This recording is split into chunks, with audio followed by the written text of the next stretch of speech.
আজকের এপিসোডের শুরুতে দেখা যায় জোশিয়ানের সঙ্গে যা ঘটেছিল সেটা সব গড কিং আর 60 জন গ্রেট এম্পায়ার জেনে যায়। সেই ভয়ঙ্কর দৃশ্য দেখার পর তাদের প্রত্যেকের মনে এমন এক আতঙ্ক জন্ম নেয় যা তারা জীবনে কখনো অনুভব করেনি। কিন্তু তারা সেই ধাক্কা সামলানোর আগেই হঠাৎ তাদের সামনে নেমে আসে আরো একটা ভয়ঙ্কর প্রেশারটা এতটাই ভয়ঙ্কর ছিল যে দাঁড়িয়ে থাকাটাও তাদের জন্য অসম্ভব হয়ে পড়ে। কয়েক মুহূর্তের মধ্যেই সবাই বুঝে যায় তারা পুরোপুরি ফাঁদে আটকা পড়েছে। তাদের নিজের বডির ওপরও তাদের আর কোনো কন্ট্রোল নেই, কারণ তারা সবাই কিনুর শক্তির জালে সম্পূর্ণ বন্দী হয়ে পড়েছিল। কিন্তু তাদের দুর্ভাগ্য এখানে শেষ হয়নি। ঠিক তখনই জিয়াংলিউ সেখানে এসে পৌঁছায়। আসলে কিনু শুরু থেকেই ঠিক করে রেখেছিল এই গড কিংদের এমন শাস্তি দেবে যা তারা সারা জীবনে ভুলতে পারবে না। তাই এক মুহূর্ত দেরি না করে সে নিজের সমস্ত শক্তি ব্যবহার করে তাদের উপর আরো ভয়ঙ্কর প্রেসার প্রয়োগ করতে শুরু করে। কিনুর আসল শক্তির সামনে গড কিংরা আরো কতক্ষণ টিকতে পারতো না। প্রেসার ক্রমে বাড়ছিল।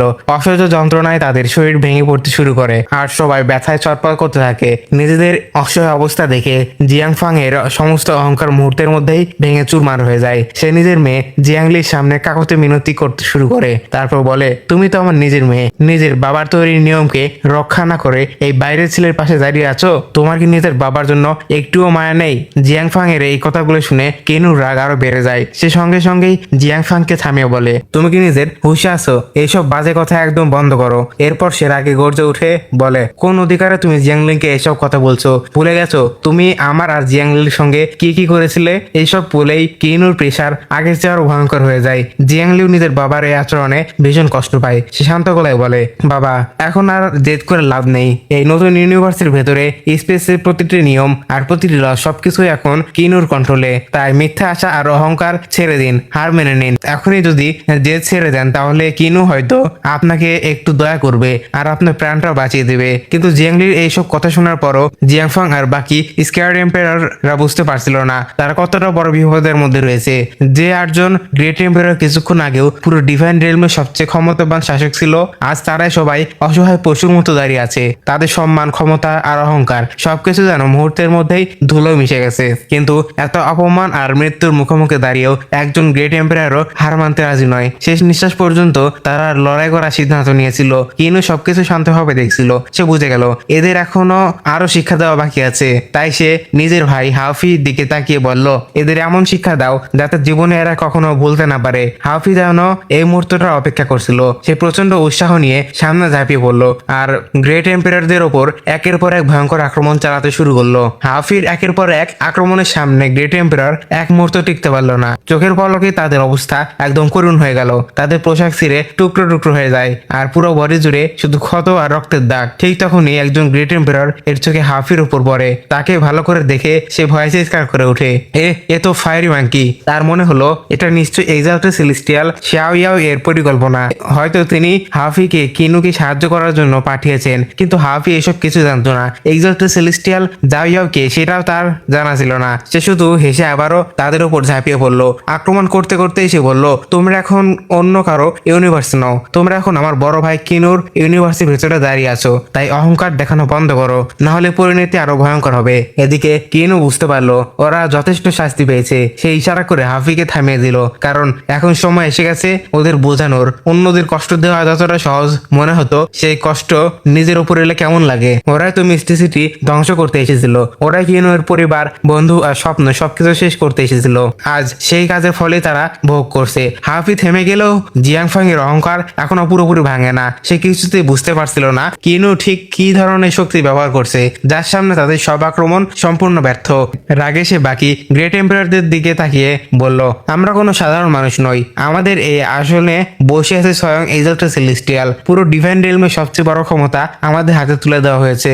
নিজের সেই মিথ্যা অহংকারে অন্ধ হয়ে জিয়াংফাং চিৎকার করে বলল, সবাই নিজের পুরো শক্তি ব্যবহার করো, নিজের সোল এসেন্স পাল বের করো। তার বিশ্বাস ছিল যদি সবাই একসঙ্গে সোল এসেন্স পাল ব্যবহার করে তাহলে এই নতুন ইউনিভার্সের দেওয়াল ভেঙে তারা এখান থেকে বের হয়ে যেতে পারবে। জিয়াংফাং এর কথাগুলো শুনে সব গ্রেট এম্পায়ার নিজেদের শেষ শক্তিটুকু জড়ো করে সোল এসেন্স পার্ল জাগিয়ে তোলা শুরু করলো। মুহূর্তের মধ্যেই তাদের বডি থেকে অদ্ভুত এক আলো বের হতে লাগলো। কিন্তু কিনমু এর মুখে বিন্দু মাত্র ভয়ের চাপ ছিল না। সে শান্তভাবে দাঁড়িয়েছিল। তারপর বলল, তোমরা শুধু সাময়িকভাবে এই আসনে বসানো কিছু মোহর মাত্র।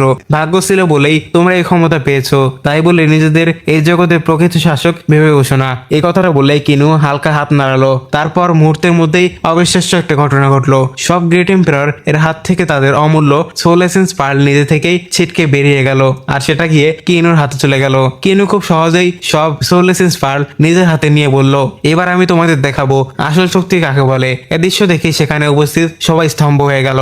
তারা স্পষ্ট দেখতে পেল পুরো স্পেস আর টাইমের নিয়ম যেন কিনু এর আঙ্গুলে ইশারায় চলছে। শুধু তাই নয়, তার চারপাশে অসংখ্য আলাদা আলাদা জগৎ আর প্রকৃতি সব এলিমেন্ট পরিষ্কার ভাবে দেখা যাচ্ছিল। এ দৃশ্য দেখে গড কিং লুওফান অবশেষে সত্যটা বুঝতে পারলো। কাপা গলায় সে বলল, এটা এটা ডিভাইন রিয়েলম নয়, এটা সম্পূর্ণ নতুন একটা ইউনিভার্স। এ কথার মানে একটাই, কিনু আর কোনো সাধারণ কাল্টিভেটর নয়, সে এখন এই পুরো ইউনিভার্সের একমাত্র সৃষ্টিকর্তা, একমাত্র শাসক। কিনু কোনো দ্বিধা না করে সেই সত্যটা স্বীকার করে নিল। তার মুখ থেকে এই সত্য শোনার পর সেখানে দাঁড়িয়ে থাকা সব গড কিং এর মুখের রং উড়ে গেল। লুওফান গম্ভীর নিঃশ্বাস ফেলে বলল, এখন থেকে আমাদের ভাগ্যের সিদ্ধান্ত শুধু কিনুর হাতে। আমাদের অতীতের সব পাপের শাস্তি পাওয়ার জন্য প্রস্তুত থাকতে হবে। সে বুঝে গিয়েছিল এখন তাদের সামনে আর মাত্র একটা পথে খোলা আছে, চিরদিনের জন্য কিনুর অধীনে থাকা আর তার প্রতিটি আদেশ নিঃশর্তভাবে মেনে চলা। কিনু সবার দিকে তাকালো, তার চোখে বছরের পর বছর ধরে জমে থাকা কষ্ট স্পষ্ট ফুটে উঠলো। সে বলল, আমি ডিভাইন রিয়েলমে পা রাখার দিন থেকেই তোমরা কখনো আমাকে শান্তিতে থাকতে দাওনি, সবসময় আমার ক্ষতি করার চেষ্টা করেছো। তোমাদের দায়িত্ব ছিল ডিভাইন রিয়েলমের 8টি অঞ্চলকে রক্ষা করা, কিন্তু সেই দায়িত্ব পালন করার বদলে তোমরা নিজের ক্ষমতা অপব্যবহার করেছো। নিজের লোক থেকে উঠে আসা কাল্টিভেটর আর অ্যাসেন্ডারদের মানুষগুলো তোমরা মনেই করনি। ওরা নিজেদের জীবন বাজি রেখে অসংখ্য কষ্ট সহ্য করে এখন এখানে বসেছিল, কিন্তু তোমরা সবসময় ওদের পোকামাকড়ের মতো তুচ্ছ মনে করেছিলে। এরপর কিনু আবেগ ভরা কণ্ঠে বলল, জিয়াংলি আর আমি একে অপরকে সত্যিকারে ভালোবাসতাম। ওরা হাত চাওয়ার জন্য আমি যে সবকিছু বাজিতে রেখেছিলাম। নিজেকে প্রমাণ করার পরও তোমরা আমাদের ভালোবাসার সম্পর্ক মেনে নাওনি, বরং আমাদের ভালোবাসা আর অনুভূতিকে নিয়ে তোমরা উপহাস করেছিলে। কিনু এর চোখে তখন আগুন জ্বলছিল, সে গর্জে উঠলো, আর সেদিন যেদিন তোমরা ঈশ্বরের আসল বিচার দেখতে চেয়েছো, আজ তোমাদেরও সেই কষ্ট অনুভব করতে হবে যেটা তোমরা বছরের পর বছর ধরে নিচের লোক থেকে উঠে আসা কাল্টিভেটরদের দিয়ে এসেছো। একথা বলেই কিনু গ্রেট এম্পায়ারদের ওপর ভয়ঙ্কর আক্রমণ শুরু করলো। সবচেয়ে অবাক করার বিষয় ছিল সে তাদের উপর আঘাত করছিল ঠিকই, কিন্তু সেই শক্তিগুলো দিয়ে যে শক্তি দিয়ে তারা সারা জীবন অহংকার করেছিল। চারদিকে শুধু তাদের আর্তনাদ চিৎকার প্রতিধ্বনি হতে লাগলো। পুরো আকাশ যেন সেই চিৎকারে কেঁপে উঠলো। কিন্তু কিনু এর রাগ তখনও একটুও কমেনি। কিন্তু কিনু এখনো থামলো না। সে আকাশে হাত তুলতেই অসংখ্য জাদুকরিক চেন দেখা গেল। মুহূর্তের মধ্যেই সেই চেনগুলো সব গড কিংদের আর গ্রেট এম্পায়ারদের শক্ত করে বেঁধে ফেললো। এমন ভাবে তারা বন্দী হয়ে গেল যে তারা নড়াচড়া করার সুযোগটুকু পেল না। এখন তাদের অবস্থা সত্যি করুণ ছিল। একসময় সেই অহংকারী গড কিং আর গ্রেট এম্পায়াররাও আজ যন্ত্রণায় ছটফট করছিল, অসহায়ের মতো চিৎকার করছিল। এরপর কিনু নিজের সঙ্গীদের নিয়ে নিচে নেমে আসে। সে নিজের চোখে দেখতে চেয়েছিল যারা একসময় অন্যদের কষ্ট দিয়ে আনন্দ পেত, আজ তাদের অবস্থা কেমন। চেনে বাঁধা গ্রেট এম্পায়ারদের যন্ত্রণা এতটাই ভয়াবহ ছিল যে তাদের অনেকেরই মনে হচ্ছিল আজ হয়তো তারা এখানে শেষ হয়ে যাবে। কিনু তাদের সামনে গিয়ে শান্ত গলায় বলল, আমি তোমাদের শেষ একটা সুযোগ দিচ্ছি। এখন তোমাদের মাত্র দুটো পথ খোলা আছে। প্রথম পথ হলো চিরজীবনের জন্য আমার অধীনে অনুগত করা শুরু করে দাও, আর দ্বিতীয় পথ হলো এই মুহূর্তেই যন্ত্রণা ছটফট করতে করতে মৃত্যুকে বরণ করে নাও। সিদ্ধান্ত তোমাদের। মৃত্যুকে এত কাছে থেকে দেখে আর সেই অসহ্য যন্ত্রণা সহ্য করতে না পেরে অবশেষে একজন গ্রেট এম্পায়ার সবার সামনে মাথা নত করে তারপর বলে, আমি আপনার অনুগত করার জন্য রাজি আছি। একজনকে মাথা নত করতে দেখে বাকি গড কিং আর গ্রেট এম্পায়াররাও বুঝে গেল এখন আর অহংকার দেখে লাভ নেই। একে একে সবাই কিনুর অধীনে থাকার শপথ নিল। তাদের আত্মসমর্পণ দেখে কিনু সঙ্গে সঙ্গে নিজের টার্টল আর সেই ভয়ঙ্কর প্রেসার বন্ধ করে দিল। এটা ছিল সত্যি ইতিহাসের একটা অবিশ্বাস্য মুহূর্ত। যে গ্রেট এম্পায়াররা কোটি কোটি বছর ধরে ডিভাইন রিয়েলমকে শাসন করেছিল, আজ তাদের সেই সাম্রাজ্য চিরতরে পতন হয়ে গেল। এরপর কিনু লুফ্যান, হংফু, জিয়াংফান আর ইউসার দিকে তাকিয়ে বলল, তোমাদের আজ আমি মুক্তি দিচ্ছি। এখন থেকে নিজের আর নিজেদের মানুষের যত্ন নিও। কিন্তু বাকি গ্রেট এম্পায়ারদের সে এত সহজে ছাড়লো না। সে আবার তাদের উপর নিজের শক্তিশালী প্রেসার প্রয়োগ করলো। এরপর একে একে সব ম্যাজিক্যাল সিল তাদের বডিতে বসিয়ে দিল।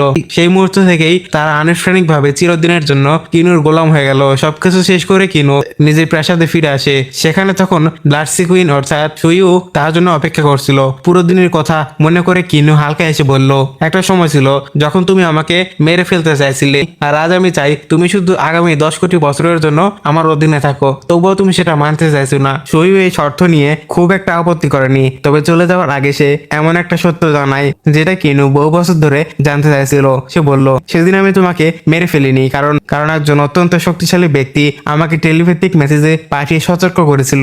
তিনি বলেছিলেন তোমার কোনো ক্ষতি আমি যেন না করি। এই কথা শুনেই কিনু এর মাথায় যেন বজ্রপাত হলো। সে সঙ্গে সঙ্গে বুঝে গেল এটা নিশ্চয়ই এক্সোটেড সেলেস্টিয়াল জাও ইয়াও এর কাজ, কারণ তার সম্পর্কে সে আগেও কিছু গল্প শুনেছিল। তবুও একটা প্রশ্ন তার মাথায় থেকে যাচ্ছিল, এত বড় একজন এক্সাল্টেড সেলেস্টিয়াল তাকে সাহায্য করেছিল কেন? শিউইউ মাথা নেড়ে বলল আমি নিজেও সেটা জানি না। জাও ইয়াও এক্সাল্টেড সেলেস্টিয়াল হওয়ার পর থেকে আমাদের খুবই কম দেখা হয়েছে। কিনু বিষয়টা বুঝে মাথা নাড়লো। ঠিক তখনই শিউইউ হঠাৎ আর একটা গুরুত্বপূর্ণ কথা বলল। সেদিন তিনি শুধু তোমার কথাই বলেনি, তিনি লাওফ্যাং নামক আরেকজনের কথাও উল্লেখ করেছিলেন। তাই আমার মনে হয় তিনি আসলে তোমাকে নয়, তোমার ভাই হাফিকে রক্ষা করতে চেয়েছিল। এই কথা শুনে কিনু এর মনে পড়ে যায় লাওফ্যাং এর সে পুরনো উপদেশ, যেখানে তিনি বলেছিলেন সবসময় হাফি এর সঠিক পথ দেখাবে আর ওর ভালোভাবে খেয়াল রাখবে। এবার কিনু গভীর চিন্তায় ডুবে যায়। আসলে এক্সাল্টেড সেলেস্টিয়াল জাও ইয়াও আর হাফির মধ্যে কি সম্পর্ক আছে? কেন তিনি আড়াল থেকে বারবার হাফিকে সাহায্য করছিল? কিনু এখনো এই রহস্য থেকে বেরোতে পারেনি। ঠিক তখনই একজন সার্ভেন্ট দৌড়ে এসে বলল লর্ড, প্রাসাদের বাইরে একজন অচেনা অতিথি এসেছেন, তিনি আপনার সঙ্গে দেখা করতে চাইছেন। কোনো দেরি না করে কিনু বাইরে চলে গেল। বাইরে গিয়ে সে দেখলো সে অতিথি প্রাসাদের বিশালতা আর সৌন্দর্য দেখে চারদিকে তাকিয়েছিল। ঠিক তখনই আপু সেখানে চলে আসে। এসে সেই লোকটিকে দেখে আনন্দে চিৎকার করে ওঠে। তারপর বলে ওল্ড মাস্টার, কারণ তিনি আর কেউ নয়, তিনি হলেন স্বয়ং চাও হাও ইয়ন। আপু আবেগ ভরা কণ্ঠে বলে মাস্টার, আপনি এতদিন কোথায় ছিলেন? আমাকে একা রেখে কেন চলে গিয়েছিলেন? এরপর সে গর্বের সঙ্গে কিনু এর দিকে তাকিয়ে বলল উনি হলেন আমার মাস্টার। দীর্ঘদিনের কাল্টিভেশন আর সাধনার পর অবশেষে তিনি ফিরে এসেছেন। চাও হাও ইয়ন এই নামটা শুনেই কিনুর সঙ্গে সঙ্গেই সামনে এগিয়ে গেল। সে গভীর শ্রদ্ধার সঙ্গে তাকে গ্রিটিং করে বলল আজ আপনাকে দেখে আমি খুব আনন্দিত। অনেকদিন ধরে এই মুহূর্তটা অপেক্ষায় ছিল আমি, কারণ কিনু জানতো কাল্টিভেশনের শুরু থেকেই তার দেখা স্বপ্ন আর আর্টিফ্যাক্ট তৈরির যে অসাধারণ টেকনিক সে শিখেছিল সেগুলোর পিছনে সবচেয়ে বড় অবদান ছিল এই চাও হাও ইয়নের। তাই নিজের মাস্টারকে সম্মান জানাতে কিনু সঙ্গে সঙ্গে প্রাসাদে এক বিশাল ভোজের আয়োজন শুরু করলো। চাও হাও ইয়ন প্রাসাদের ভেতরে পা রাখতে চারদিকে দৃশ্য দেখে অবাক হয়ে গেল। তিনি দেখলেন এখানে একজন দুজন নয়, 10 জনেরও বেশি গড কিং সাধারণ চাকরির মতো কিনুর সেবা করছে। এই দৃশ্য দেখে চাও হাও ইয়ন কিছুটা বিস্ময়ে পড়ে গেল। তখন ইফ্যাং হালকা এসে বলল মাস্টার, আপনি হয়তো ভুলে গেছেন এদের কাউকে জোর করে এখানে রাখা হয়নি, সবাই নিজের ইচ্ছা মতো এখানে আছে। কথা বলতে বলতে ইফ্যাং এর মনে একটা খটকা আসে। সে চাও হাও ইয়ং এর দিকে তাকিয়ে বলে মাস্টার, আপনাকে আগের মতো লাগছে না, আপনি পুরোপুরি বদলে গেছেন। এত বছর পর যখন প্রথম দেখলাম তখন তো আপনাকে চিনতেই পারিনি। চাও হাও ইয়ং হেসে মাথা নাড়লেন। তিনি বললেন তুমি ঠিকই ধরেছ, শুধু তুমিই নও, এমনকি লুওফানও আমাকে প্রথমে চিনতে পারেনি। এরপর তিনি আপু এর দিকে তাকিয়ে মুচকে এসে বললেন শুধু আমার এই বিশ্বাস তো আপুই আমাকে এক নজরে চিনে ফেলেছে। আপু আবেগ ভরা কণ্ঠে বলল আমি জানি মাস্টার এই অবস্থায় পৌঁছাতে আর আবার ফিরে আসতে আপনাকে অসংখ্য কষ্ট আর বিপদের মধ্যে দিয়ে যেতে হয়েছে।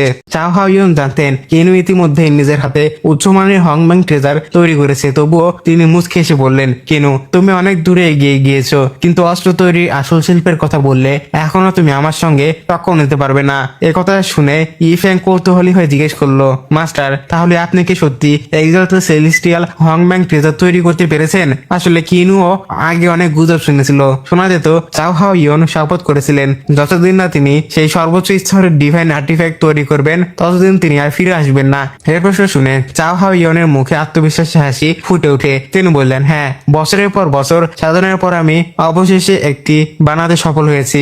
এই কথা শোনার পর সেখানে উপস্থিত সবাই উত্তেজিত হয়ে উঠলো, কারণ এত উচ্চ স্তরের আর্টিফ্যাক্ট তারা জীবনে কখনো দেখেনি। এরপর চাও হাও ইয়ন আর এক মুহূর্ত দেরি না করলেন। তিনি হাত বাড়াতে আকাশে ধীরে ধীরে একটা অসাধারণ ডিভাইন আর্টিফ্যাক্ট প্রকাশ পেল। সে আর্টিফ্যাক্ট থেকে এক রহস্যময় আলো বের হয়ে চারদিকে ছড়াচ্ছিল, যা দেখে উপস্থিত সবাই স্তম্ভ হয়ে গেল। কেউ চোখে বিশ্বাসই করতে পারছিল না। এরপর গল্প কিছুক্ষণ অতীতে ফিরে যায়। জানা যায় এই আর্টিফ্যাক্ট তৈরির পেছনে ছিল অবিশ্বাস্য এক ত্যাগ। অনেক বছর আগে চাও হাও ইয়ন নিজের কাছে প্রতিজ্ঞা করেছিল তিনি 3টি রিলমে সর্বশ্রেষ্ঠ অস্ত্র নির্মাতা হয়ে ছাড়বেন। এজন্য তিনি নিজের জীবনও দিতে রাজি ছিলেন। তবুও তিনি থামেননি। এই লক্ষ্য পূরণ করার জন্য তিনি নিজের অসংখ্য ক্লোনও তৈরি করেছিলেন। সব ক্লোন এর একটাই উদ্দেশ্য ছিল সবাই মিলে সেই সর্বোচ্চ স্তরের ডিভাইন আর্টিফ্যাক্ট সম্পূর্ণ করবে। তার মাথায় ছিল একটাই চিন্তা, আর্টিফ্যাক্টটা যে কোনো ভাবেই সম্পূর্ণ করা। শেষ পর্যন্ত ঠিক সেটাই হলো। আর্টিফ্যাক্ট তৈরির সময় সত্যিকারের তার সোল ভেঙে ছড়িয়ে পড়লো আর তার সোলের সব অংশ সেই রহস্যময় পাথরের মধ্যে মিশিয়ে গেল। কিন্তু ঠিক তখনই ঘটে এক অলৌকিক ঘটনা। সেই পাথরের ভেতর থেকে তার বডি আবার ধীরে ধীরে রিজেনারেট হতে শুরু করে। তিনি শুধু ফিরে আসেননি, তিনি সত্যি নতুন একটা জীবন ফিরে পেয়েছেন। আর সেই সঙ্গে সঙ্গে এক্সাল্টেড সেলেস্টিয়াল হংম্যাং ট্রেজারও নিয়ে এসেছেন। শুধু তাই নয়, ডেঙ্গিয়ান প্যারালেল রহস্যময় শক্তির সাহায্যে তিনি সহজেই গড কিং লেভেলে পৌঁছে যান। চাও হাও ইয়ন যা দেখিয়েছিলেন সেটা সত্যি অবিশ্বাস্য ছিল। যাকে সবাই মৃত ভেবেছিল সে শুধু ফিরে আসেনি, বরং পৃথিবীর অন্যতম শক্তিশালী আর্টিফ্যাক্ট নিয়ে ফিরে এসেছেন। এখন সেই ডিংম্যাং পার্ল এর শক্তি এতটাই ভয়ঙ্কর ছিল যে এমনকি কোন এক্সাল্টেড সেলেস্টিয়ালও তার সামনে আসলে সে ভয় পায় না। এ দৃশ্য দেখে কিনুও গভীরভাবে অবাক হয়ে গেল। তার মনে পড়ে গেল এই ডিংম্যাং পার্ল কি সত্যি এতটা শক্তিশালী। কিনু নিজের কৌতূহল মেটানোর জন্য একটা ফ্রেন্ডলি ম্যাচের আয়োজন করলো। চাও হাও ইয়ান সঙ্গে সঙ্গে রাজি হয়ে গেলেন। লড়াই শুরু হওয়ার সঙ্গে সঙ্গেই কিনু বুঝে গেল ডিংয়াং পার্লের শক্তি কল্পনারও বাইরে। যতবারই কিনু নতুন ফরমেশন তৈরি করছিল, ডিংওয়াং পার্ল মুহূর্তের মধ্যেই সেগুলো ধ্বংস করে দিচ্ছিল। তবে কিনু হার মানার মানুষ ছিল না। একটা ফরমেশন ভাঙলে সঙ্গে সঙ্গে আরেকটা সে তৈরি করছিল। তবুও শেষ পর্যন্ত সে স্বীকার করলো, সত্যি আমার জীবনে এত শক্তিশালী আর্টিফ্যাক্ট আমি কখনো দেখিনি। চাও হাও ইয়ান মুচকি এসে কিনুকে বলল, এটা তো কেবল শুরু। ডিংওয়াং পার্লে আসল ক্ষমতা এখনো তুমি দেখোনি। এটা নিজের ভেতরে সম্পূর্ণ একটা আলাদা স্পেস তৈরি করতে পারে। এই কথা শুনে কিনু এর মনে হলো এই পার্লের ক্ষমতা অনেকটাই তার ইউনিভার্সের মতো। কোনো দেরি না করে কিনু সঙ্গে সঙ্গে আক্রমণ শুরু করলো। একটার পর একটা শক্তিশালী ফরমেশন তৈরি করে সে ডিংওয়াং পার্লকে পরীক্ষা করতে থাকে। কিন্তু সেই রহস্যময় পার্ল এতটাই শক্তিশালী ছিল যে কিনুর তৈরি প্রতিটি ফরমেশন মুহূর্তের মধ্যেই ধ্বংস করে দিচ্ছিল। তবুও চাও হাও ইয়ন কিনু এর প্রশংসা করতে ভুলেনি। তিনি বললেন, কিনু, ফরমেশন তৈরির ক্ষেত্রে তুমি এখনো সত্যি একজন মাস্টার হয়ে গেছো। এরপর কিনু সিদ্ধান্ত নিল এবার সে নিজের আসল শক্তি ব্যবহার করে ডিংওয়াং পার্লের সঙ্গে সরাসরি লড়াই করবে। মুহূর্তের মধ্যে দুদিকে শক্তি প্রচন্ড সংঘর্ষ হতে শুরু করলো। কিনু নিজের জায়গায় অটল ভাবে দাঁড়িয়ে রইলো। সে এক পাও পিছিয়ে গেল না। নিজের শিষ্যকে এত শক্তিশালী দেখে চাও হাও ইয়নের মুখে তৃপ্তির হাসি ফুটে উঠলো। তিনি বুঝতে পারলেন কিনু আগের তুলনায় বহুগুণ শক্তিশালী হয়ে গেছেন। এরপর কিনু বলল, আমি ডিংওয়াং পার্লের ভেতরে ঢুকে এর কার্যপ্রণালীটা নিজের চোখে দেখতে চাই। চাও হাও ইয়ং হাসি মুখে রাজি হয়ে গেল। তবে বদলে তিনি কিনু এর কাছে একটা অনুরোধ করলো। তিনি বললেন, তোমার বিশেষ অস্ত্র তৈরির টেকনিক জিশুয়ান লিংকং টেকনিক আমাকে শিখিয়ে দেবে। কিনু কোনো দ্বিধা না করে রাজি হয়ে গেল। এরপর দুজন নিজের জ্ঞান আর অভিজ্ঞতা একসঙ্গে ভাগাভাগি করে নিল। ঠিক তখনই কিনু এর চোখে পড়লো তার ভাই হাফির দিকে। সে ভীষণ অস্থির হয়ে এদিকে ওদিকে হাঁটছিল, মুখে স্পষ্ট উদ্বেগ ছাপ। আসলে তার স্ত্রী তখন সন্তান জন্ম দিচ্ছিল। কিনু আর জিয়াংলি এসে তাকে শান্ত করার চেষ্টা করলো, কিন্তু হাফি এর টেনশন কিছুতেই কমছিল না। ঠিক তখনই জিয়াংলাং এসে বলল, ভেতরে সবকিছু ঠিক আছে, কিন্তু বুঝতে পারছি না বাচ্চা জন্ম নিতে এত দেরি করছে কেন। কথাটা শুনে কিনু হেসে বলল, মনে হচ্ছে জিয়াংলি যখন আমাদের সন্তান জন্ম দিচ্ছিল তখনও ও অনেক সময় নিয়েছিল। হাফি সঙ্গে সঙ্গে উত্তর দিল, সব মনে আছে আমার, কিন্তু তখন আমার চেয়ে বেশি ভয় তো তুমি পেয়েছিলে। তুমি তো সবচেয়ে বেশি অস্থির হয়ে এদিকে ওদিকে ঘুরছিলে। এ কথা শুনে সবাই হেসে ফেললো। ঠিক তখনই সেবেল সেখানে এসে পরিবেশটা হালকা করে দিল। সে হাফির দিকে তাকিয়ে জিজ্ঞেস করলো, আচ্ছা তোমার বাচ্চার জন্য কোনো নাম ঠিক করেছো? হাফি গর্বের সঙ্গে বলল, হ্যাঁ, অনেক আগে আমি ঠিক করে রেখেছি। কিন্তু ঠিক তখনই ভেতর থেকে এমন একটা খবর এলো যা শুনে কিনু, হাফি, সেবেল সবাই একেবারে অবাক হয়ে গেল। কারণ তার স্ত্রী একজন নয় বরং দুজন সন্তান একসঙ্গে জন্ম দিয়েছেন। এই সুখবর শুনে হাফি আনন্দে আত্মহারা হয়ে গেল। কিন্তু কিনু অনুভব করলো বাইরে খুব বিশেষ একজন অতিথি এসেছে। সে সঙ্গে সঙ্গে বাইরে চলে গেল। বাইরে গিয়ে দেখলো সামনে দাঁড়িয়ে আছেন স্বয়ং এক্সাল্টেড সেলেস্টিয়াল জাও ইয়াও। তার এখানে আসার কারণ খুব স্পষ্ট ছিল। তিনি জানতে পেরেছিলেন হাফি এর ঘরে সন্তান জন্মেছে, তাই নিজেই তাকে অভিনন্দন জানাতে চলে এসেছেন। এদিকে হাফি নিজের ছোট্ট মেয়েকে কোলে নিয়ে আনন্দে আত্মহারা ছিল। মেয়ের দিকে তাকিয়ে সে আবেগ ভরা কণ্ঠে বলল, আমার মেয়ে কত সুন্দর। প্রথমে তার নাম রাখা হলো হাউজিং। রাখার কথা ভাবতেই পরে ভালোবেসে তার নাম রাখলো হাও ইয়ান টিয়ান। এমন সময় জিয়াংলান এর চোখ পড়ে সামনে দাঁড়িয়ে থাকা জাও ইয়াও এর ওপর। কিন্তু প্রথমে তিনি তাকে চিনতে পারলো না। যখন কিনু এগিয়ে এসে তার পরিচয় করিয়ে দিল, উনি হলেন এক্সাল্টেড সেলেস্টিয়াল জাও ইয়াও। এ নামটা শুনে জিয়াংলাং এর মুখের রং পুরো বদলে গেল। তিনি বিস্ময়ে স্তম্ভ হয়ে দাঁড়িয়ে রইলেন। এদিকে হাফি নিজের মেয়ের নামটা ঠিক করলো, ছেলের নামও সে এখনো ভাবেনি। তখন জাও ইয়াও নিজে এগিয়ে এসে মৃদু এসে বললেন, যদি তোমার কোনো আপত্তি না থাকে তাহলে এই ছেলেটার নাম কি আমি রাখতে পারি? হাফি তখন জানতো না তার সামনে দাঁড়িয়ে আছে যে ব্যক্তিটা সে কতটা মহান, তাই সে একটু স্বাভাবিকভাবে কথা বলছিল। কিন্তু জিয়াংলিং এর অবস্থা একেবারে অন্যরকম। তার কপালে ঘাম জমতে শুরু করলো, কারণ তিনি খুব ভালো করে জানতেন তাদের সামনে দাঁড়িয়ে আছেন পুরো জগতের সবচেয়ে শক্তিশালী অস্তিত্ব। কিন্তু জাও ইয়াও নিজেই এই শিশুর নাম রাখতে চাইছিলেন। এর পেছনে শুধু তার মর্যাদা আর শক্তির কারণ ছিল না, বরং এর পেছনে জড়িয়ে ছিল এক ভয়ঙ্কর রহস্য, যে রহস্য প্রকাশ পেলেই সেখানে উপস্থিত সবাই পুরো হতবাক হয়ে যাবে। তারপর তিনি ঘোষণা করলেন তিনি কোনো অপরিচিত ব্যক্তি নয়, তিনি আসলে হাফির প্রকৃত বাবা। এই কথা শুনে সেখানে উপস্থিত সবাই একেবারে স্তম্ভ হয়ে যায়। সবচেয়ে বড় ধাক্কা খায় হাফি নিজেই। সে কিছুতেই বিশ্বাস করতে পারছিল না, তার মাথা পুরো বন্ধ হয়ে যায়। সে অবাক হয়ে শুধু জাওয়ার দিকে তাকিয়ে থাকে। তখনই জাওয়াও শান্ত হবে তাকে বোঝাতে শুরু করে। তিনি বললেন তিনি এখানে এসেছেন শুধুমাত্র নিজের রক্তের সম্পর্কে স্বীকার করতে। তিনি নিজের ছেলেকে ফিরে পেতে চান, বহু বছরের বিচ্ছিন্ন বাবা ছেলের সম্পর্ক আবারও এক করতে চান। কিন্তু হাফি কোনো উত্তর দেন না। সে শুধু জাওয়ার মুখের দিকে তাকিয়ে নিজের সঙ্গে মিল খুঁজতে থাকে, কিন্তু তার চেহারার সঙ্গে তার কোনো মিল পাওয়া যায় না। তাই সে জোরে হেসে ওঠে। সে হাসির মধ্যে ছিল শুধু অবিশ্বাস আর রাগ। হাফি বলে এটা কিভাবে সম্ভব? তুমি এটা কেমন মজা করছো? যে কেউ এসে বলবে আমি তোমার বাবা, আর আমি কি সেটা মেনে নিব? এরপর সে স্পষ্ট ভাষায় বলে আপনি যত বড় এক্সাল্টেডই হন না কেন, আমার সঙ্গে এমন আচরণ আপনার মানায় না। একটু না ভেবে সে সরাসরি জাওয়ার ওপর আক্রমণ চালিয়ে দেয়। শুরুর দিকে হাফি এর মনে হচ্ছিল নিজের সমস্ত শক্তি দিয়ে সে জাওয়াকে হারিয়ে দিতে পারবে, কিন্তু সে বুঝতে পারেনি সে কতটা বড় ভুল করছে। অন্যদিকে জাওয়া এখনো এই লড়াইটাকে সিরিয়াস নিচ্ছিল না। হাফি এর আক্রমণ তার কাছে পৌঁছানোর আগে জাওয়া নিজের টেলিপোর্টেশন ব্যবহার করে এক মুহূর্তের মধ্যে হাফিকে সেখান থেকে অদৃশ্য করে দেয়। পরের মুহূর্তেই হাফি নিজেকে এক অচেনা জায়গায় দেখতে পায়। এদিকে প্রাসাদের ভেতরে হাফি হঠাৎ অদৃশ্য হয়ে যাওয়ায় জিয়াংলি ভীষণ আতঙ্কিত হয়ে পড়ে। কিনু তাকে জড়িয়ে ধরে শান্তভাবে বলে ভয় পেও না। জাওয়াও একজন সম্মানিত ব্যক্তি, তিনি জানেন নিজের শক্তি কতটা ব্যবহার করতে হয়। তিনি হাফিকে কোনো ক্ষতি করবেন না। অন্যদিকে বহু দূরে হাফি প্রচন্ড রাগে জাওয়াকে জিজ্ঞেস করলো আমাকে এখানে কেন নিয়ে এসেছো? তোমার আসল উদ্দেশ্য কি? জাওয়া মুচকে এসে বলল আমি এখন তোমাকে মুক্ত করে দেব আর তোমার জীবন থেকে চিরতরে সরে যাব, কিন্তু তার আগে আমার একটা মাত্র শর্ত আছে। তোমার এই লড়াইয়ে আমাকে হারাতে হবে। যদি তুমি আমাকে হারাতে পারো তাহলে তুমি যেটা করছো সেটা করতে পারবে। এই সুযোগের অপেক্ষায় ছিল হাফি। সে এক মুহূর্ত দেরি না করে নিজের সমস্ত শক্তি একত্র করে সরাসরি জাওয়ারের দিকে ঝাঁপিয়ে পড়লো। কিন্তু একজন সাধারণ কাল্টিভেটর কি কখনো একজন এক্সাল্টেড সেলেস্টিয়ালের সামনে টিকতে পারে? হাফি সেই ভয়ঙ্কর অ্যাটাক জাওয়ার সামনে পৌঁছাতেই পানি ফোটার মতো মিলিয়ে গেল। তার সব টেকনিক, সব আক্রমণ, সব চেষ্টা একেবারে ব্যর্থ হয়ে গেল। তবুও হাফি হার মানল না, বরং প্রতিটি ব্যর্থতার পরে সে আরো দ্রুত আর শক্তিশালী আক্রমণ করতে শুরু করলো। সে নিজের শরীরে শেষ শক্তিটুকু পর্যন্ত ব্যবহার করে এক আঘাত চালিয়ে দিল, কিন্তু ফলাফল একই, সবকিছু ব্যর্থ হয়ে যায়। এতক্ষণ ধরে জাওয়া শুধু নিজের রক্ষা করছিল, কিন্তু এবার তিনি পাল্টা আঘাত করার সিদ্ধান্ত নেন। তিনি একমাত্র একটি টেকনিক ব্যবহার করেন, কিন্তু সে একটি মাত্র আঘাতের শক্তি এতটাই ভয়ঙ্কর ছিল যে সেটা পাহাড়ের মতো হাফির ওপর ভেঙে পড়লো।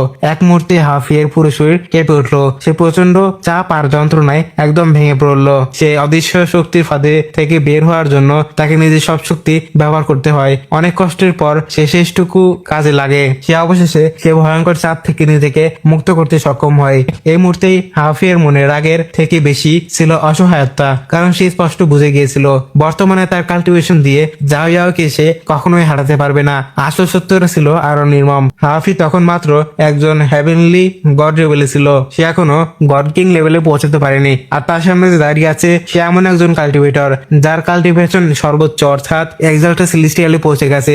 দুজনের শক্তির পার্থক্য ছিল আকাশ পাতাল। তবুও হাফি এর চোখে অহংকার হার মানে না। সে মনে মনে শপথ করে শেষ নিঃশ্বাস পর্যন্ত সে লড়াই করবে। এরপর সে আবারও নিজের গতি ব্যবহার করে এবং নিজের অরিজিন সোলের সমস্ত শক্তি ব্যবহার করে একের পর এক আক্রমণ চালাতে শুরু করে, কিন্তু দুজনের শক্তির পার্থক্য ছিল বিশাল। তাই সে বারবার হারতে থাকে। জাওয়াও বোঝা যায় আর কোথায় কাজ হবে না, তাই তিনি এমন একটি পদ্ধতি বেছে নেন যা একই সঙ্গে ভয়ঙ্কর আর আশীর্বাদও হয়ে ওঠে। তিনি নিজে ডিভাইন পাওয়ার ব্যবহার করে এক ভয়ঙ্কর আগুন সৃষ্টি করেন। এরপর হাফিকে বলে যদি সত্যি পিছিয়ে না যেতে চাও তাহলে এই আগুনের পরীক্ষায় তুমি পার করতে হবে। কিন্তু এটা কোনো সাধারণ আগুন ছিল না। এই আগুনের ভেতরে লুকিয়ে ছিল ল অফ টাইমের এক রহস্যময় শক্তিশালী শক্তি।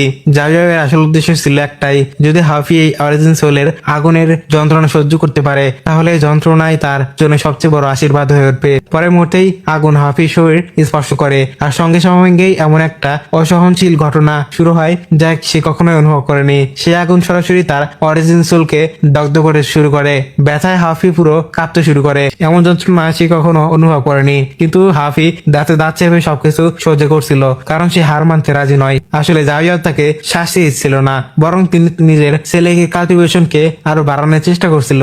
আর হাফি এর সবচেয়ে বড় শক্তি ছিল তার অদম্য জেদ। অসহ্য যন্ত্রণার মাঝেও সে হাল ছাড়েনি। এইদিকে কিনু এর পাশে দিয়ে কেউ জানতো না হাফি এই মুহূর্তে কি ভয়ঙ্কর পরীক্ষার মধ্যে দিয়ে যাচ্ছে। সবকিছু শুধু উদ্বিগ্ন হয়ে তার ফেরার অপেক্ষায় ছিল। ঠিক তখনই সবার সামনে হাফি ফিরে আসে, কিন্তু এবার তার পুরো অস্তিত্ব বদলে গেছে। তার বডি থেকে বের হওয়ার চাপ এতটাই শক্তিশালী ছিল যে উপস্থিত সবাই বিস্ময়ে হতবাক হয়ে যায়, কারণ হাফি আর কোনো সাধারণ কাল্টিভেটর নয়, সে এখন নিজেও একজন গড কিং লেভেলের কাল্টিভেটর হয়ে গেছে।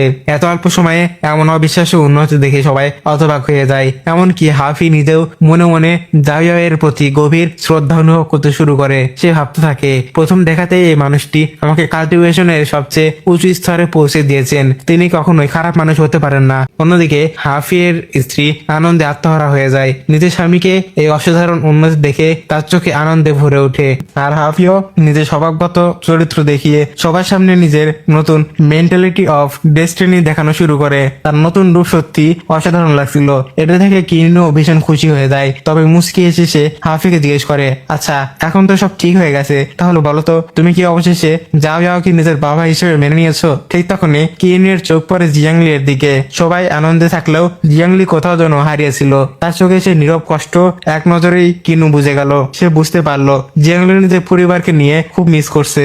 স্ত্রীর এই কষ্ট দূর করতেই কিনু সঙ্গে সঙ্গে একটা গুরুত্বপূর্ণ সিদ্ধান্ত নেয়। সে নিজের প্রয়োজনীয় দায়িত্বগুলো জিয়াংলাং এর হাতে তুলে দেয়, কারণ এবার সে যাবে ফ্লোটিং সিটির দিকে। জিয়াং সঙ্গে শান্ত গলায় বলল, তুমি অযথা চিন্তা করছো। কিনু যতই শক্তিশালী হয়ে উঠুক না কেন, সে কখনোই ফ্লোটিং সিটিতে আক্রমণ করার সাহস করবে না। তাই ভুলে যেও না, তুমি এখনো নর্থ পোলার রিজনের সবচেয়ে শক্তিশালী গ্রেট এম্পারর। ঠিক তখনই সেখানে এসে পৌঁছায় জিয়াংলাং। হঠাৎ জিয়াংলাংকে সামনে দেখে জিয়াংফ্যাং এর মুখের রং বদলে যায়। জিয়াংলাং কোনো বর্ণিতা না করে সরাসরি মূল কথা চলে আসে। সে কঠিন কণ্ঠে বলে, আমি এখানে গল্প করতে আসিনি, শুধু জানাতে এসেছি যে কিনু আর জিয়াংলি এখন আনুষ্ঠানিকভাবে স্বামী স্ত্রী। তাদের বিয়ে হয়ে গেছে। তাই এখনো যদি তোমরা অহংকার ছেড়ে না দাও, তাহলে তাদের জীবনে বাধা সৃষ্টি করা বন্ধ করো, তাহলে তোমার পরিণতি কিছুটা ভালো হতে পারে। কিন্তু জিয়াংফ্যাং এর অহংকার তখনও অটুট ছিল। সে রাগে বলে ওঠে, আমার মেয়ের জন্য জুজিয়ানি একমাত্র যোগ্য কাল্টিভেটর ছিল। কিনু কখনোই তার যোগ্য নয়। ভাইয়ের এমন এক মেয়ে দেখে জিয়াংলাং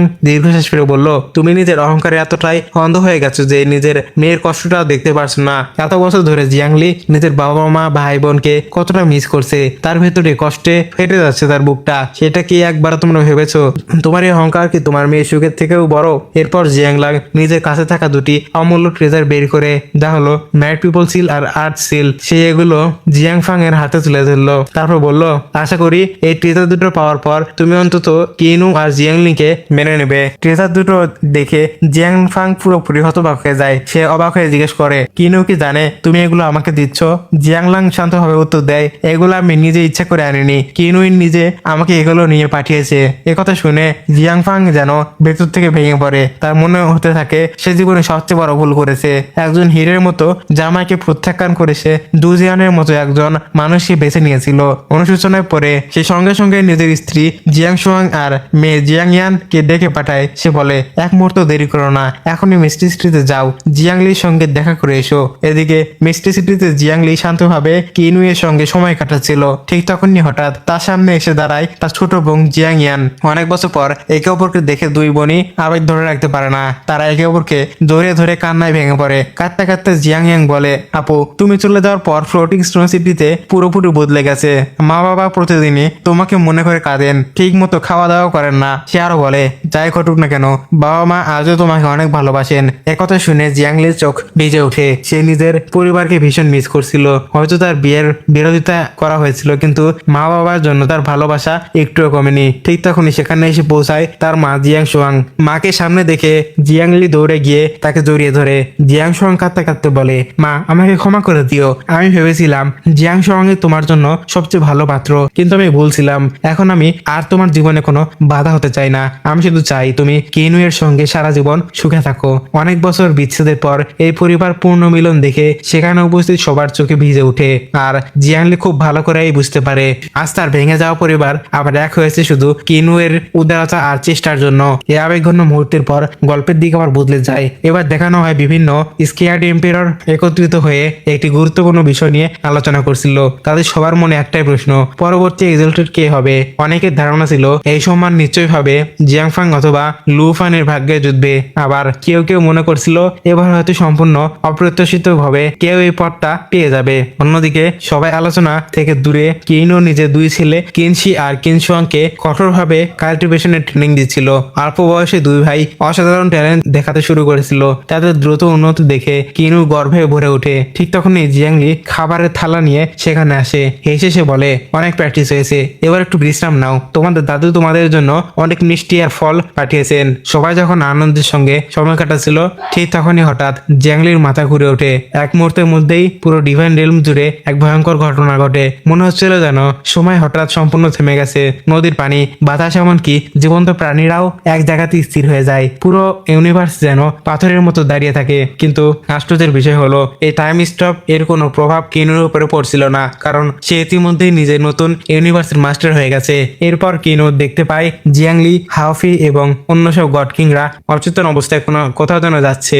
আকাশে এক রহস্যময় সুর বাজছিল যা তাদের সম্পূর্ণ নিয়ন্ত্রণ করছিল। পরিস্থিতির গুরুত্ব বুঝে কিনু নিজের ইউনিভার্সের সোর্স এনার্জি ব্যবহার করে প্রভাব থেকে মুক্ত হয়ে যায়। এরপর সে গোপনে সবার পিছু নেয়। কিছুক্ষণ পর তারা সবাই পৌঁছে যায় এক রহস্যময় স্থানে, মাউন্টেন অফ এক্সল্টেড সেলেস্টিয়ালস। সেখানে পৌঁছাতেই সঙ্গে সঙ্গে সবার উপর থেকে সে জাদুকরীর প্রভাব কেটে যায়। সবাই অবাক হয়ে চারদিকে তাকিয়ে থাকে। তারা বুঝতে পারছিল না কি হবে এখানে এসে পৌঁছেছে। ঠিক তখনই বিশাল একটা ঘোষণা হয়, আজ নতুন একটি এক্সল্টেড সেলেস্টিয়াল নির্বাচিত হবে। সেই মুহূর্তে প্রাচীন আল্টার জ্বলে ওঠে আর তিনটি হেভেনলি ট্রেজারের শক্তি জিয়াংফাং আর লুফানের দিকে আকর্ষিত হয়। জিয়াংফাং প্রাণপণ চেষ্টা করছিল সে ভয়ঙ্কর চাপ সহ্য করার, কারণ সে এখনো পুরোপুরি ল অফ টাইম আয়ত্ত করতে পারেনি। অন্যদিকে গড কিংরা সবকিছু দেখে ভেতরে ভেতরে রেগে যাচ্ছিল। তারা মনে মনে জিয়াংলান কে দোষ দিচ্ছিল, কারণ মেড সিল আর আর্ট সিল জিয়াংফাংকে দেওয়ার ফলে এখন তার জেতার সম্ভাবনা অনেক বেড়ে গেছে। কিছুক্ষণ পর তিনটি হেভেনলি ট্রেজার একসঙ্গে মিলিত হয়ে একটি নতুন ট্রেজার সৃষ্টি হয়,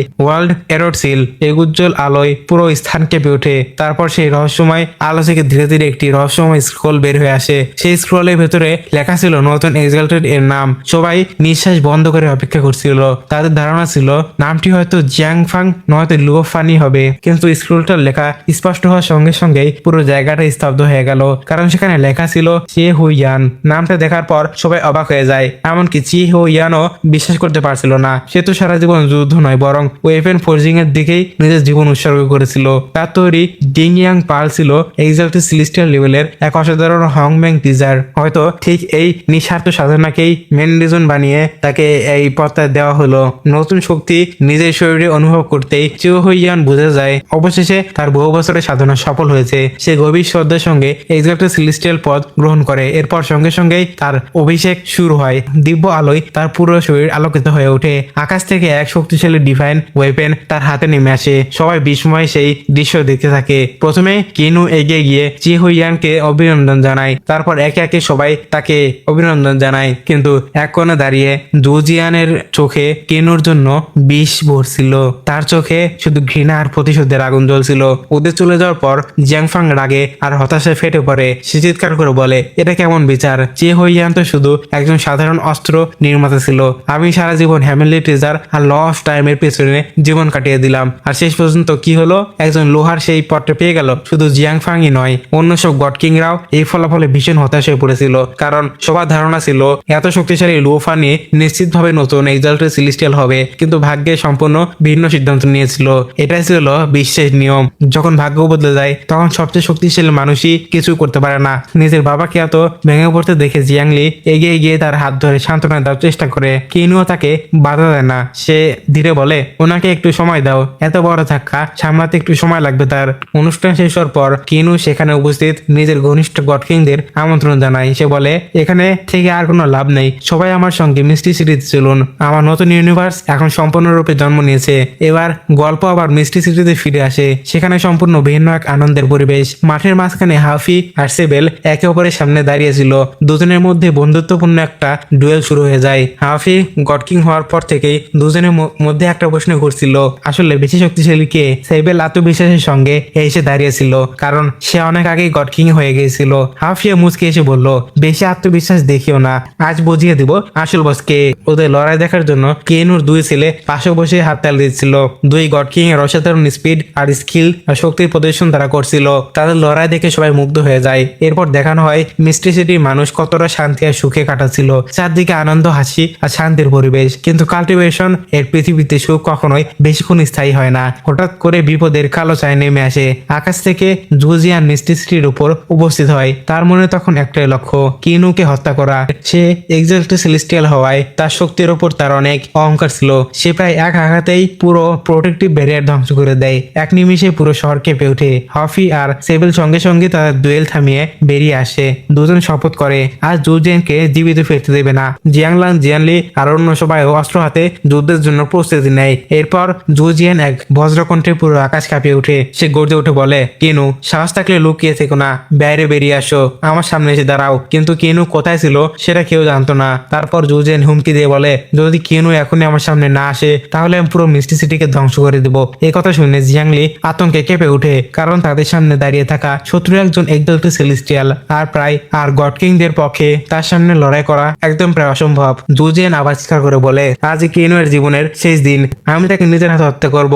পরিস্থিতি দ্রুত ভয়ঙ্কর হয়ে ওঠে। মিষ্টি সিটি কাল্টিভেটররা একে একে যুদ্ধের জন্য প্রস্তুতি নেয়। ঠিক তখনই সাহায্যের জন্য আরো অনেক গড কিং সেখানে এসে পৌঁছায়। কিন্তু এই সব কিছু দূরে কিনু তখন নিজের নতুন ইউনিভার্সের ভেতরে গভীর ধ্যানে নিমগ্ন ছিল। সে বাইরের পৃথিবীর কোনো খবরই জানতো না, তবে তার মনে একটাই বিশ্বাস ছিল, একদিন না একদিন জুজিয়ান নিজের মৃত্যুকে নিজে ডেকে আনবে। এভাবেই এই কঠিন সময়ে প্রতিটি ডিফেন্ডার নিজের সর্বশক্তি দিয়ে ব্যারিয়ারটাকে ধরে রাখার চেষ্টা করতে থাকে। সবাই একসঙ্গে নিজের ঘর, নিজের পরিবার আর নিজের শহরকে বাঁচানোর জন্য প্রাণপণ লড়াইয়ে নেমে পড়ে। কিন্তু অন্যদিকে জুজিয়ানের মুখে ছিল শুধুমাত্র অহংকারের হাসি। তার চোখে এরা ছিল পায়ের নিচে পিছিয়ে ফেলার মতো পিঁপড়া। সে ঠান্ডা গলা বলে, শুধু একটা ছোট্ট ফরমেশনের ভরসায় তোমরা আমার সামনে দাঁড়িয়ে থাকার সাহস কিভাবে দেখাচ্ছ? কথা শেষ হতেই সে আকাশে লাফ দিয়ে উঠে মিস্ট্রি সিটি ব্যারিয়ার ধ্বংস করে দেয়। তবুও মিস্ট্রি সিটির ডিফেন্ডার হার মানেনি। শেষ নিঃশ্বাস পর্যন্ত তারা ফরমেশনটাকে ভাঙতে না দেওয়ার চেষ্টা করছিল। কিন্তু ঠিক তখনই পরিস্থিতি আরো খারাপ হয়ে উঠে। সেটা দেখে হাফি আর সেবেল একসঙ্গে সামনে এগিয়ে যায়। দুজনে জুজিয়ানের চোখের দিকে ধীরে কণ্ঠে তাকিয়ে বলে, মিস্ট্রি সিটির দিকে বাড়ানোর প্রতিটি হাতের জবাব আমরা দেব।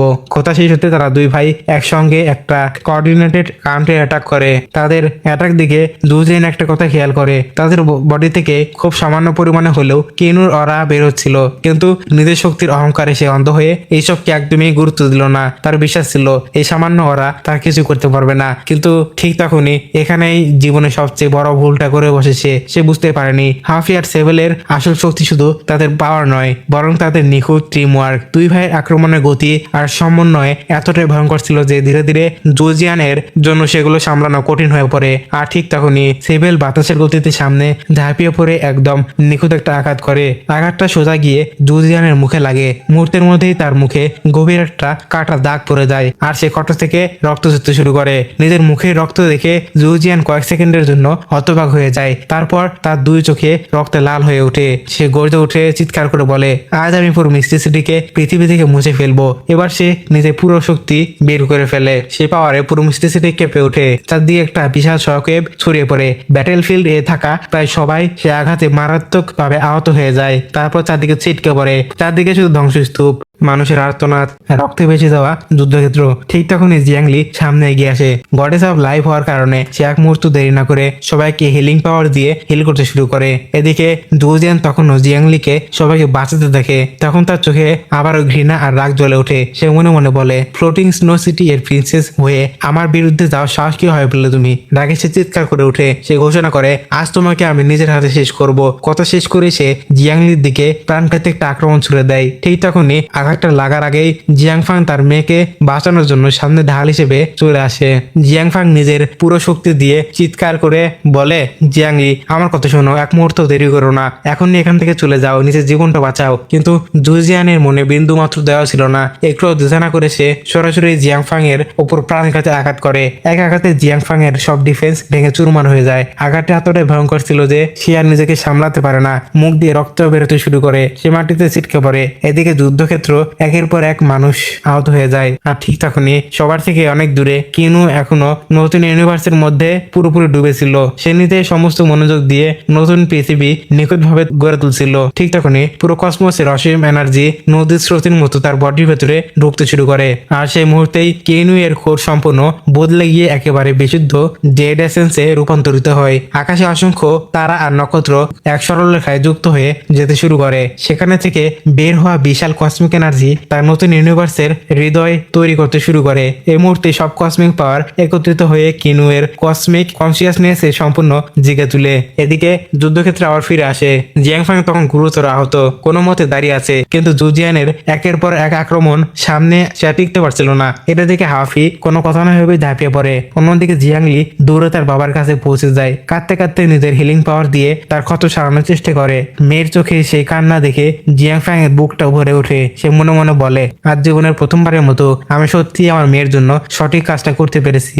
এদিকে হাফি এর রাগ তখন সীমা ছাড়িয়ে গেছে। সে সঙ্গে সঙ্গে নিজের ডিভাইন বিস্ট ফর্ম অ্যাক্টিভ করে। এক মুহূর্তের মধ্যেই তার অরা পুরো বদলে যায়। তখন সেবেলও আর দেরি করে না, দুই ভাই একসঙ্গে জুজিয়ানের উপর ঝাঁপিয়ে পড়ে। কিন্তু জুজিয়ান কোনো সাধারণ প্রতিপক্ষ ছিল না। সে অবিশ্বাস্য দক্ষতায় দুই ভাইয়ের কম্বাইন অ্যাটাক একের পর এক প্রতিহত করতে শুরু করে। সে একটা আঘাত করে, সে আঘাতের শক্তি এতটাই শক্তিশালী ছিল যে তারা দূরে ছিটকে পড়ে। দুই ভাই নিচে পড়তেই জুজিয়ানের মুখে একটা শয়তানি হাসি ফুটে ওঠে। সে নিজের শট উঁচু করে ধরে দুই ভাইকে এক আঘাতেই শেষ করে দেওয়ার জন্য সেটি সে নিচে নামিয়ে আনতে শুরু করে। কিন্তু সেই মুহূর্তে স্পেস হঠাৎ করে ফেটে যায়। এক বিশাল স্পেস ট্রিয়ার তৈরি হয়ে যায়। আর সেখান থেকে বের হয়ে আসে ধীরে ধীরে এক বিশাল হাত। সেই হাত এতটাই শক্তিশালী ছিল যে মুহূর্তের মধ্যে জুজিয়ানের শট মাঝ আকাশে থেমে যায়। মুহূর্তের মধ্যেই পুরো ব্যাটলফিল্ডের পরিবেশ বদলে যেতে শুরু করে। চারপাশে স্পেস যেন মোচড় খেতে শুরু করে। সবাই বিস্ময়ে তাকিয়ে থাকে সেই বিশাল হাতটার দিকে।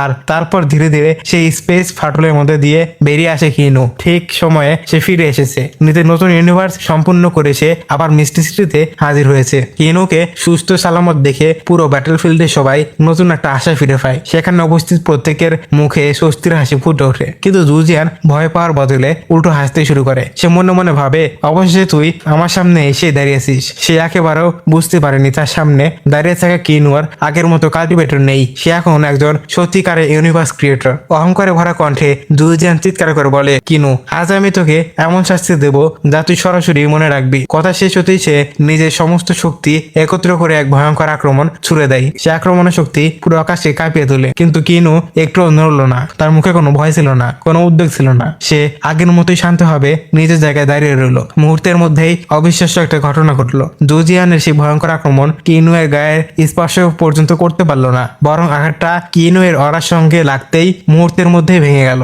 এমনকি জুজিয়ানের নিজের হাতের শটটা টুকরো টুকরো হয়ে ভেঙে পড়লো। এদৃশ্য দেখে জুজিয়ান কয়েক মুহূর্তের জন্য পুরোপুরি হতবাক হয়ে গেল। কিন্তু তবুও তার অহংকার একটুও কমে না। সে এখনো কিনুকে তুচ্ছ ভাবছিল। তাই এবার সে নিজের মূল্যবান সোল ক্রিস্টাল এর শক্তি ব্যবহার করতে শুরু করলো। কিন্তু ফলাফল আগের মতোই। তার আক্রমণ আবারও কিনুর কাপড় পর্যন্ত ছুঁতে পারছিল না। কিনু হালকা হাসি দিয়ে বলে, এই নাকি তোমার শক্তি? সত্যি বলতে আমাকে হতাশ করলে তুমি। এই কথাটা জুজিয়ানের অহংকারে সরাসরি আঘাত করে। এরপর কিনু কোনো স্কিলও ব্যবহার করলো না। সে শুধু নিজের প্যাসিভ অরা ছড়িয়ে দিল। ব্যাস, শুধু সেই অরার চাপেই জুজিয়ান কয়েকশো মিটার দূরে ছিটকে পড়লো। তার মুখের অহংকার মুহূর্তের মধ্যে মাটিতে মিশে গেল। আসলে এখন পর্যন্ত কিনু একটা আঙ্গুল নড়ায়নি, শুধু তার অরাই জুজিয়ানের উপর ভারী পড়ছিল।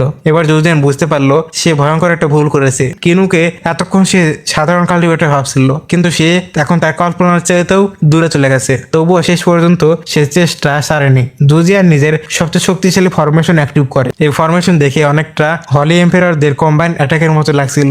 এর শক্তি ছিল তার থেকে অনেক বেশি। কিন্তু কিনু এর মুখে তখন সে একটা শান্ত হাসি। সে ধীরে ধীরে সামনে এগিয়ে আসে আর একদম শান্ত একটা আঘাত করে। মাত্র এক আঘাতে জুজিয়ানের সব শক্তি ফরমেশনটা ধ্বংস হয়ে যায়, যেন সরাসরি সেটা অস্তিত্ব মিলিয়ে যায়। নিজের সবচেয়ে শক্তিশালী ফরমেশন এক আঘাতে ধ্বংস হয়ে যেতে দেখে জুজিয়ানের মুখের রং মুহূর্তে বদলে যায়। আর এদিকে কিনু এর চোখে আবার একটা শান্ত রাগ ফুটে ওঠে। সে ধীরে ধীরে জুজিয়ানের দিকে এগিয়ে যায়। তারপর এক ঝটকায় তার গলা চেপে ধরে ঠান্ডা গলায় বলে, আমার স্ত্রী, আমার পরিবারকে মারার হুমকি দেওয়া সাহস কিভাবে হলো তোমার? এক মুহূর্ত দেরি না করে সে তাকে ধরে সরাসরি ঠান্ডার পানিশমেন্ট সিটিতে টেলিপোর্ট করে নিয়ে যায়। কারণ কিনু চেয়েছিল জুজিয়ানের শেষটা যেন তার নিজের শহরে হয়ে যায়, যে শহরকে রক্ষা করার বড়াই সে সারা জীবন করে এসেছে। চারপাশে তাকিয়ে জুজিয়ান রাগে চিৎকার করে ওঠে। কিনু যদি সত্যি সাহস থাকে তাহলে লুকিয়ে থাকে থাকিস না, আমার সামনে এসে লড়। পরের মুহূর্তেই কিনু ঠিক তার সামনে এসে দাঁড়ায়। তারপর শুরু হয়ে যায় একতরফা আক্রমণ। একের পর এক অবিরাম ভয়ঙ্কর সব আঘাত। জুজিয়ান যতবারই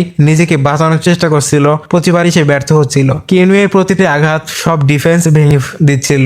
এরপর অবশেষে জুজিয়ান বুঝতে পারে কিনু এর শক্তি এখন আর তার কল্পনা চাইতে দূরে চলে গেছে। তবুও সে হাল ছাড়ে না। মনে মনে এখনো কোনো অলৌকিক ঘটনার জন্য সে অপেক্ষা করছিল, কিন্তু তার ভাগ্য অনেক আগেই লেখা হয়ে গিয়েছিল। পুরো ব্যাটেলফিল্ড জুড়ে কিনু এর আধিপত্য দেখা যাচ্ছিল। সে জুজিয়ানকে এমন ভাবে মারছিল যেন একটা পাঞ্চিং ব্যাগকে আঘাত করছে সে। আসলে সে নিজের নতুন শক্তিটা পরীক্ষা করছিল। ইউনিভার্স ক্রিয়েটর হওয়ার পর সে কতটা শক্তিশালী হয়েছে সেটা যাচাই করছিল সে। অবশেষে খেলা শেষ করার সময় এসে গেল। কিনু নিজের হাত তুলে এক ভয়ঙ্কর কসমিক ফায়ার সৃষ্টি করলো। পরের মুহূর্তে সে আগুন জুজিয়ানকে পুরোপুরি গ্রাস করে ফেললো। তার পুরো বডি আগুনে পুড়তে থাকে। ভয়ঙ্কর যন্ত্রণায় চিৎকার করতে করতেই সে অজ্ঞান হয়ে যায়। কিছুক্ষণ পর যখন জুজিয়ান আবার চোখ খুলে সে নিজেকে এক সম্পূর্ণ অচেনা জায়গায় দেখতে পায়। চারদিকে শুধু শূন্যতা। সে সম্পূর্ণ বিভ্রান্ত হয়ে যায়, কারণ সে স্পষ্ট মনে রাখতে পারছিল কিনু এই শেষ আঘাতটা সরাসরি তার সোলের ওপর লেগেছিল, যে আঘাতটা থেকে তার বেঁচে থাকা প্রায় অসম্ভব। সে মনে মনে ভাবে, না, এটা সত্যি হতে পারে না। নিশ্চয় কিনু আমাকে কোনো ইলিউশনের মধ্যে আটকে রেখেছে। রাগে চিৎকার করে সে বলে, কিনু সামনে এসো, এই সস্তা ইলিউশন দিয়ে আমাকে বোকা বানাতে পারবে না। কথা শেষ হতেই কিনু তার সামনে উপস্থিত হয়। কিন্তু অবাক করার বিষয় হলো এত কিছু হওয়ার পরও জুজিয়ানের অহংকার পুরোপুরি ভাঙেনি। সে আবারও কিনুকে তুচ্ছ ক্রিয়েটর বলে অপমান করতে শুরু করে। এবার কিনু আর কোনো কথা না বলে নিজে শর্ট বের করে। তার চোখে শুধু একটাই সিদ্ধান্ত, আজ জুজিয়ান তার প্রতিটি পাপের জন্য শাস্তি পাবে। এক ঝলকেই শর্ট নেমে আসে। সে আঘাতের গতি এতটাই ভয়ঙ্কর ছিল যে জুজিয়ানের পুরো বডি কেঁপে ওঠে। তার সবচেয়ে মূল্যবান শট মুহূর্তের মধ্যে টুকরো টুকরো হয়ে ভেঙে পড়ে। এবার সত্যি জুজিয়ান প্রথমবারের মতো ভয়ের অনুভব করে, কারণ সে বুঝতে পেরেছিল কিনু এর হাতে থাকা ওয়েপেন কোনো সাধারণ ওয়েপেন নয়, কারণ ওটা ছিল এক্সাল্টা সেলেস্টিয়াল র্যাঙ্কের সবচেয়ে উচ্চ স্তরের হংম্যান ক্রিজার, যার সামনে টিকে থাকা প্রায় অসম্ভব। কাপা গলায় সে জিজ্ঞেস করলো, কিনু এত অল্প সময় তুমি এত শক্তিশালী কিভাবে হলে? কিন্তু কিনু তার প্রশ্নের কোনো উত্তর দেয় না। সে শুধু সামনে এগিয়ে যায় আর একের পর এক আঘাত জুজিয়ানের অহংকার চূর্ণ বিচ্ছিন্ন করতে থাকে। কিনু একের পর এক আঘাত করতে করতেই ঠান্ডা গলায় বলতে শুরু করে, জুজিয়ান, তোমার অপরাধের তালিকা এতটা বড় যে আমি সবকিছু হিসেব করে দেব। এরপর সে জুজিয়ানের এত বছর ধরে করা সব অন্যায় একে একে তুলে ধরে। সে বলে, একজন এক্সাল্টের হিসাবে তোমার কাজ ছিল ন্যায় বিচার করা, কিন্তু তুমি কি করেছো? নিজের ক্ল্যানকে রক্ষা করার জন্য নিরপরাধ মানুষদের হত্যা করেছো তুমি। শুধু তাই নয়, নিজের অহংকারে বাঁচানোর জন্য তুমি জিয়াংলিকে বন্দি করেছিলে আর অসংখ্য নিরপরাধ মানুষদের প্রাণ কেড়ে নিয়েছো। কথাগুলো বলেই কিনু আর এক মুহূর্ত দেরি করলো না। এক ঝলকেই তার শট নেমে আসে। জুজিয়ান এর দুই হাত শরীর থেকে একদম আলাদা হয়ে মাটিতে পড়ে। যন্ত্রণায় তার মুখ বিকৃত হয়ে যায়, কিন্তু কিনু এর চোখে কোনো দয়া ছিল না। সে শান্ত গলায় আবার বলে, তুমি তোমার ক্ষমতা অপব্যবহার করেছো। সারা জীবন দুর্বল দিয়ে তোমার পায়ের নিচে রেখেছো। তোমার মতো একজন এক্সাল্টেড হওয়ার কোনো অধিকারী পায় না। এরপর কিনু নিজের পাওয়ার আরো বাড়িয়ে দেয়। একের পর এক ভয়ঙ্কর আঘাতে জুজিয়ানের পুরো শরীর ক্ষতবিক্ষত হতে শুরু করে। তবুও মৃত্যুর মুখে দাঁড়িয়ে জুজিয়ান নিজের ভুল স্বীকার করলো না, বরং রাগে চিৎকার করে বলে, আমি একজন এক্সাল্টেড সেলেস্টিয়াল, আমাকে শাস্তি দেওয়ার অধিকার তোমার নেই। কিন্তু কিনু কিছু শুনলো না। সে নিজের সম্পূর্ণ শক্তি ব্যবহার করলো। এক আঘাতে জুজিয়ানের পুরো বডি টুকরো টুকরো করে ফেললো। সবাই ভেবেছিল এবার সব শেষ, কিন্তু পরের মুহূর্তেই এমন কিছু ঘটে যা কেউ কল্পনা করতে পারেনি। মাত্র কয়েক সেকেন্ডের মধ্যেই জুজিয়ান আবার জীবিত হয়ে যায়। সে অবাক হয়ে নিজের শরীরের দিকে তাকায়। তার মনে হতে থাকে এটা কিভাবে সম্ভব। সেইভাবে হয়তো কিনু শুধু ডিভাইন রিলমের নিয়ম নিয়ে কোনোভাবে খেলছে, কিন্তু আবারও সে বিভ্রান্ত হয়ে যায়, কারণ ডিভাইন রিলমের নিয়ম পরিবর্তনের ক্ষমতা শুধু সর্বোচ্চ সুপ্রিম বিং এর কাছে ছিল। ঠিক তখনই কিনু ধীরে ধীরে তার দিকে এগিয়ে আসে। মুখে একটা হালকা হাসি নিয়ে বলে, এত ভাবার দরকার নেই জুজিয়ান, এটা তোমাদের ডিভাইন রিলম নয়, এটা আমার তৈরি সম্পূর্ণ নতুন একটা ইউনিভার্স। এখানে আকাশ, জমিন, স্পেস আর সময় সবকিছু আমার নিয়মে চলে। তোমার জীবন, তোমার মৃত্যু দুটোই এখন আমার হাতে। জুজিয়ানের মুখের রং মুহূর্তে উড়ে যায়। তার চোখে এবার প্রথমবারের মতো সত্যিকারের ভয় দেখা যায়। আর কিনু ঠান্ডা গলায় নিজের রায় শুনিয়ে দেয়, আজ থেকে তোমাকে বারবার মারবো, আবার বারবার জীবিত করব, তারপর আবার মারবো। এভাবেই যতক্ষণ না তোমার প্রতিটি পাপের হিসাব শোধ হচ্ছে, ততদিন তোমাকে আমি পাগলের মতো মারতে থাকবো। জুজিয়ান কোনোভাবেই বিশ্বাস করতে পারছিল না। চিৎকার করে বলে,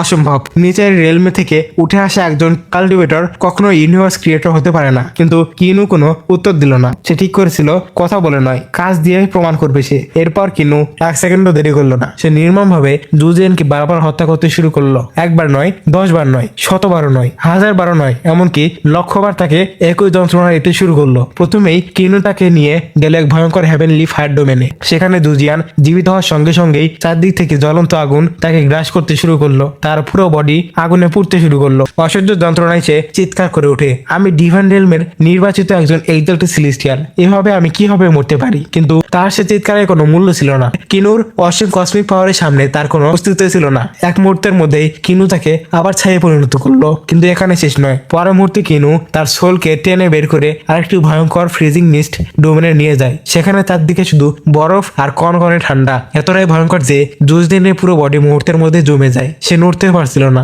সেই অসহনশীল যন্ত্রণায় ধীরে ধীরে তার বছরের পর বছর ধরে গড়ে ওঠা অহংকার ভেঙে চুরমার হয়ে যায়। অবশেষে সে কাঁদতে কাঁদতে কিনুয়ের সামনে হাঁটু গেড়ে বসে পড়ল। কাপা গলায় অনুরোধ করে, প্লিজ আমাকে ক্ষমা করে দাও, আমি আর পারছি না। এরপর শেষ চেষ্টা হিসেবে সে আবারও হুমকি দেওয়ার চেষ্টা করে। সে বলে, যদি আমি এখানে মারা যাই তাহলে আমার মাস্টার তোমাকে কখনোই ছাড়বে না, সে তোমাকে খুঁজে বের করে মারবে। কিন্তু কিনুয়ের মুখে বিন্দুমাত্র ভয়ের ছাপ ছিল না। সে ধীরে ধীরে নিচে শট তুলে ধরলো আর এক ঝলকে জুজিয়ানকে আবারও মৃত্যুর কোলে ঢেলে ফেললো। এভাবে বারবার মৃত্যু, আবারও জীবিত, আবারও সে একই যন্ত্রণা। এই অন্তহীন চক্রে জুজিয়ানের মানসিক অবস্থা পুরোপুরি ভেঙে পড়লো। এক সময়ের অহংকারী এক্সাল্টেড সেলেস্টিয়াল এখন ভয়ে কাঁপছিল। শেষ পর্যন্ত সে কিনুর পায়ে লুটিয়ে পড়ে। কাঁদতে কাঁদতে বলতে থাকে, আমি ভুল করেছি, আমাকে ক্ষমা করে দাও।